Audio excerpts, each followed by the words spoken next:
Сәлем достар, мен қазір сіздерге кез келген компьютерге немесе ноутбукқа Windows-ты қалай орнатамыз сол туралы көрсететін болам. Мен енді әзірге Windows 7 орнатам. Негізі кез келген Windows-ты орнату үшін қатты айырмашылығы жоқ. Мен енді компьютердің конфигурациясына байланысты Windows 7 орнатам. Ол үшін бірінші мынандай флешка аламыз. Сосын сол флешкіден өзіңізге керек Windows-ты интернеттен тегін жүктеп алсаңыздар болады. Торренттерден немесе кез келген іздеу жүйесі Google немесе Яндекс арқылы образын көшіріп аласыздар. Сол образды мен алдында бір видеомда көрсеткен болатын. Программа арқылы флешкеге өзіңізге керек Windows-ты қалай көшіріп аламыз. Ендеше кеттік. Бастаймыз. Go. Тағы бір көрсете салайын. Мынандай Ultra ISO деген программа бар, немесе осының аналогтары өте көп. Интернетте образ жасайтын қарап алсаңыздар болады. Мен осы жерде файл открыть деп өзіме керек Windows дайындап қойдым. Мына жерде Windows 10 бар, тағы да басқалар нәрселер бар. Өзіңізге керек, мен мысалы Windows 7 керек маған. Сервис пак 1 өзіме дайындап алдым. Сосын барып самозагрузкаға кіреміз. Енді мен флешка арқылы орнатамын ноутбукке. Сосын записать образ жесткого диска дейміз. Да деймін. Так, флешканы форматтаймын. Бірінші көрдіңіздер, флешкамды көріп тұр, 32 ГБ форматировать деймін, флешкамды быстрый деймін. Осы жерден бірден формат жасап алсаңыздар болады флешкаңызға. Менікі 32 ГБ флешка.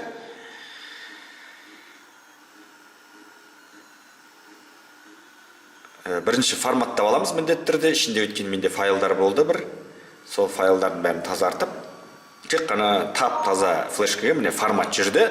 Бұл туралы да отдельный видео түсіргем, жақсылап қарап алыңыздар. Енді барлығы дайын, флешкам көрсетіліп тұр. Ешнәрсе баспаймыз, просто записать дейміз. Вы хотите уверены? Да, просто да деймін. Все, қазір мынау толады. Осы флешкамен барып, BIOS-қа кіріп, первичный қойып, осы флешка арқылы кез келген Windows-ты орната береміз.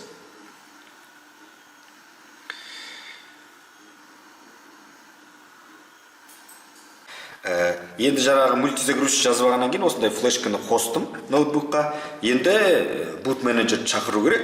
Бұл ноутбукта менде шақыру үшін F2-ге басып BIOS-қа кіріп аламыз бірінші. Кіріп, қазір сіздерге көрсетем. F2 мен F2-ні бастырам. Әр ноутбукта әртүрлі енді. BIOS-қа әртүрлі кіресіздер. Енді мен ноутбукта F2 ыстық клавиша F2-мен кірдім. Соның ішінде жерде қосасыздар, қарайсыздар. USB Legacy қосылып тұр ма, Enable, Disable ма. Енді ең бастысы мына жерге қарайсыздар. Мына жерде USB boot'ты Disable болып тұрса, міндетті түрде Enable'ге қоясыздар, қосасыздар. Сосын астында қарап отырсаңыздар, аст жағында көрсетіп тұр. USB HDD кім бірінші тұр. Мысалы, менде мына жерде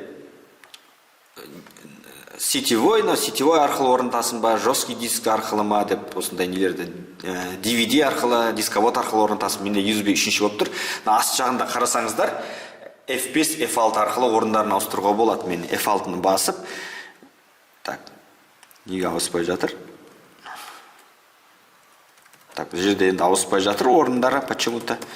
Ладно, енді главное, бізде USB қосылып тұрған флеш драйв көз жеткіздік. Главное, мына жерде ауыспай жатыр, бірақ қазір неден шақыратын боламыз. Енді сақтаймыз шығуы. Мына жерде exit, save changes дейміз, yes дейміз, сақтадық. Енді сақтап болғаннан кейін бүйтеміз, F1-ді басамыз да yes дейміз, шығып кетеміз. Енді қазір бізде автоматически USB-ді шақырамыз, boot менеджерді. Немесе қазір өзі автоматически қосылады, болмаса boot менеджерді шақыруға болады. Егер таппай жатса. Міне менде уже флешканы сразу тапты, Windows орнатылу басталып жатыр.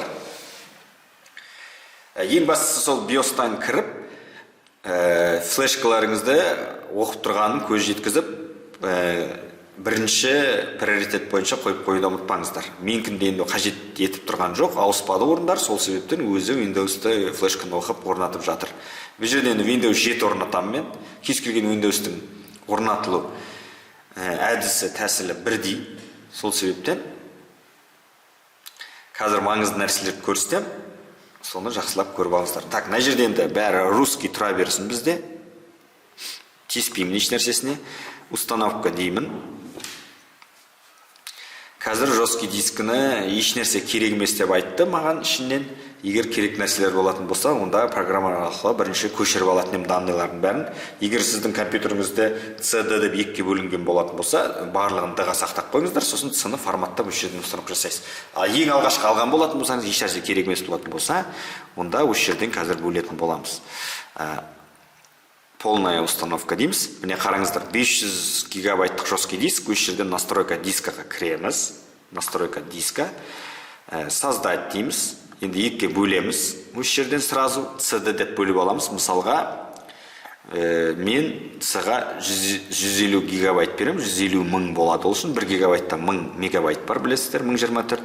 Сондықтан 150 мың C-ға берсем, оның ішіне рабочий стол, программалар орнататыңыздың барлық осы жерге кіреді. Сондықтан, может быть, сізге 200 беру керек. Бірақ енді көбінесе документтерді 150 жетеді деп ойлаймын. Бәрін D-ға сақтай керек. Ауыр программалардың бәрін кейін керек болады.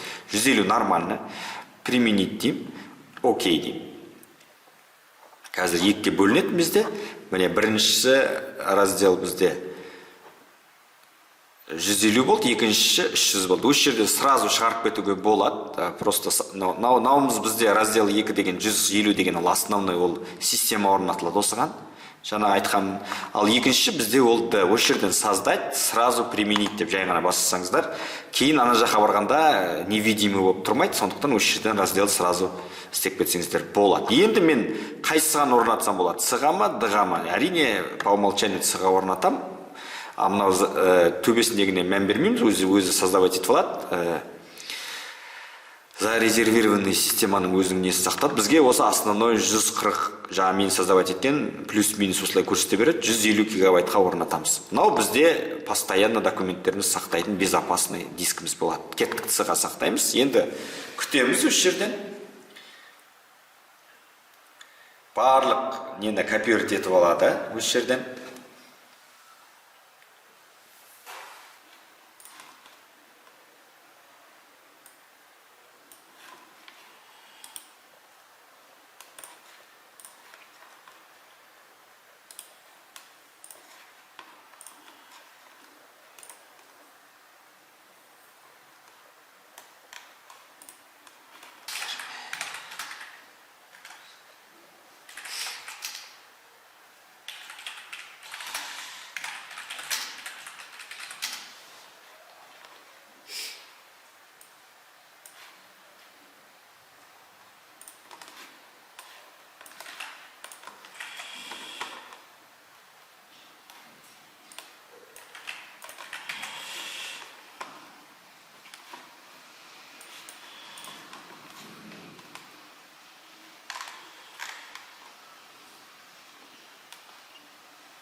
Так, енді мына жерде атын беріп кетеміз пользовательдің.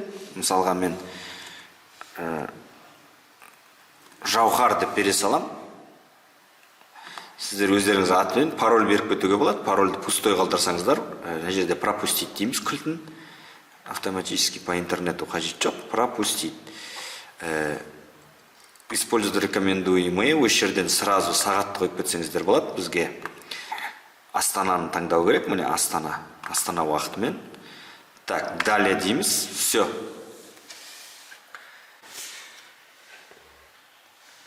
Так, бізде барлығы орнатылды енді. Енді бізге полностью рабочий стол пайда болды. Бағананы көрсете салайын, мой компьютерға кіреміз. Көрдіңіздер, C, D деп бағанымен беріп кеттім. Сразу форматты сұрап тұр. Форматтай саламыз. Быстрее по умолчанию нажать. Окей. Мына жерде CD уже менде автоматически пайда болды, көрдіңіздер, осыны ұмытпаңыздар, міндетті түрде кейін уже бұрын жасалмаған компьютерге. Егер жасалған болса, ақпараттарын алатын еді. Так. Міне, DC деп бөлді, міне, бағана бергенімізде 300 гигабайт мына жаққа 150 примерно. Все, орнатылды. Енді барлық компьютер, барлық драйверлерін орнатамыз мына жерге. Так. Оң жағын басамыз, расширение экрана. Так, жоқ, расширение емес қазір. Так, параметры, изменить значок рабочего стола. Соны басып, мына жерден мой компьютерді шығарып аламыз. Корзина бар рабочий столда, сосын бізге керек. Так, бізге керек енді осы по умолчанию значок мой компьютерді ғана шығарып аламыз, қалғандары керек емес, применить, окей. Өйткені ыңғайлы мой компьютер міндетті түрде керек, кірген кезде міне осылай бәрі тұратын болады. Енді осы мой компьютер арқылы управленияға кіреміз. Ой, дұрыс басылмады. Мой компьютермен управленияға кіреміз. Осы жерден драйвер жағынан не болды қарайтын боламыз. Диспетчер устройство, қана ешқандай драйвер жоқ. Мен енді бұны интернеттен или SunDrivers программасы арқылы қазір драйверлердің барлығын орнататын боламыз. Сосын осындай программалар көп, интернеттен қарасаңыздар болады. Драйвер пак деген сияқты. Негізі мен көбінесе сол интернеттің өзінен драйвер пактың соңғы обновленный версиясы бойынша өзі через интернет орнатам. Енді кейде болады, сіз Wi-Fi-ға шыға алмайсыз, ноутбук орнатпағаннан кейін Wi-Fi жоқ, интернетке қосыла алмай атасыз, сондай кездерде осындай программаның көмегі тиеді. Мен мысалы установка жасадым қазір. Менде көп нәрселер бағана көрсеткен болатын, жоқтығын енді қазір тағы да бір нені сұрап тұр мына жерде. USB дейді, начать установку. USB менде оқып тұр флешка арқылы по умолчанию. Все, қазір перезагрузка беріп көреміз. Мой компьютердің управленияға кіреміз, қандай драйверлер орналды. Қазір маған енді Wi-Fi шығарып алу керек ең бастысы. Так, диспетчер устройства.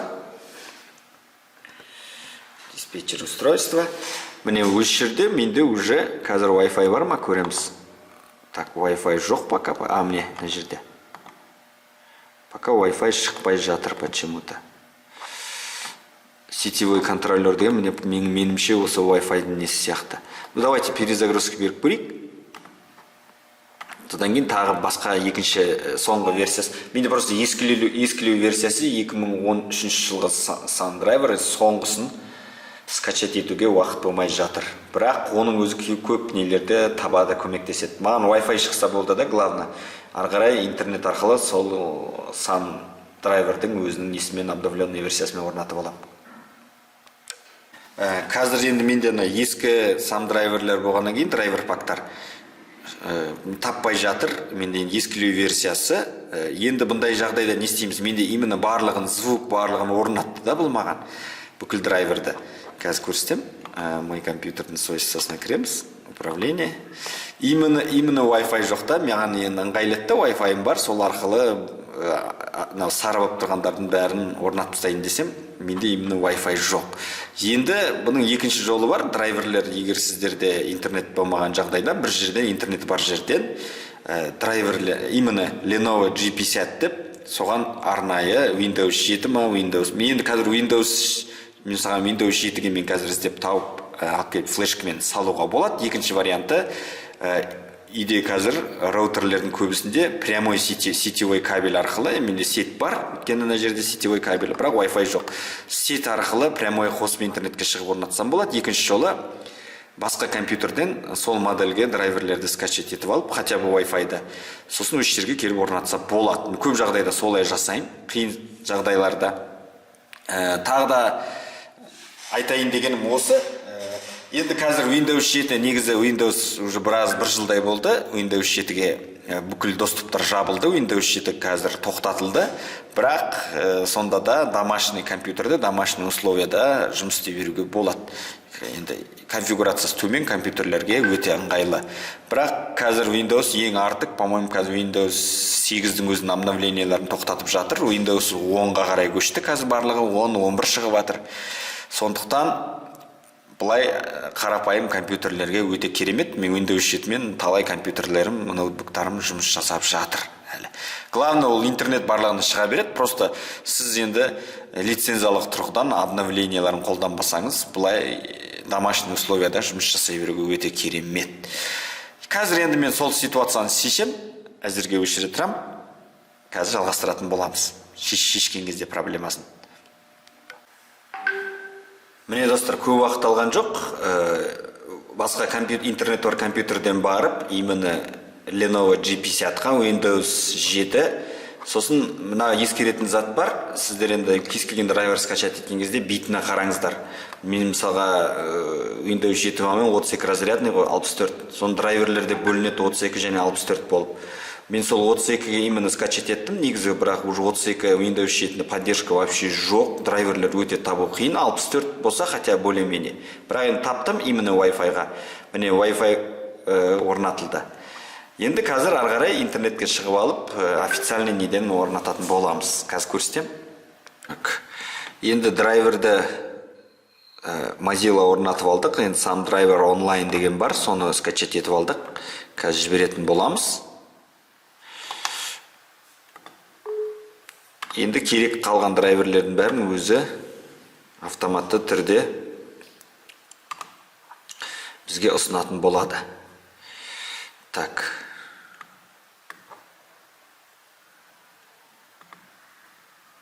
Так, не ал дейді? Қазір көреміз.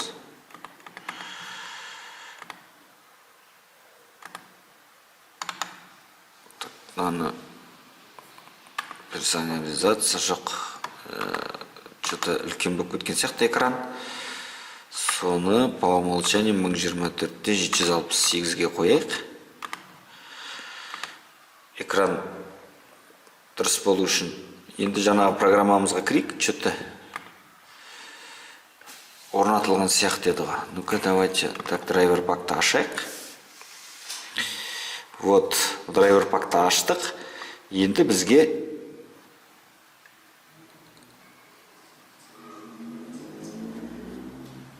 предлагаю обновить все. Окей, бізге не шықпай жатыр енді. Предлагаю перейти режим эксперта. Вот. Автоматически жіберем. Қазір компьютердегі драйверлердің барлығын өзі обновление жасайтын болады полный. Ескілерін жаңартып, жаңаларын жоқтарын жасап, менде мысалы видеокартаны жерде тағы анау нәрселер орнатылмаған, солардың бәрін обновление жасайды. Міне өзі предлагать етіп жатыр уже маған установить все деп. Bluetooth, мына осыларға обновление керек дейді по умолчанию. Ну, давайте установить все дейм. Қазір біткен кезде көрсететін болам. Осымен бәрі аяқталды. Жаңа программа арқылы сам драйверс арқылы орнаттым. Мен диспетчерға кіреміз. Барлық драйверлер барлығы істеп тұр. Мен бір-екеуі мынандай болып шыға береді, бірақ ол барлығы жасап тұр. Все, ең бастысы каналға жазылып кетуді ұмытпаңыздар. Подписаться басып, бізбен бірге болыңыздар.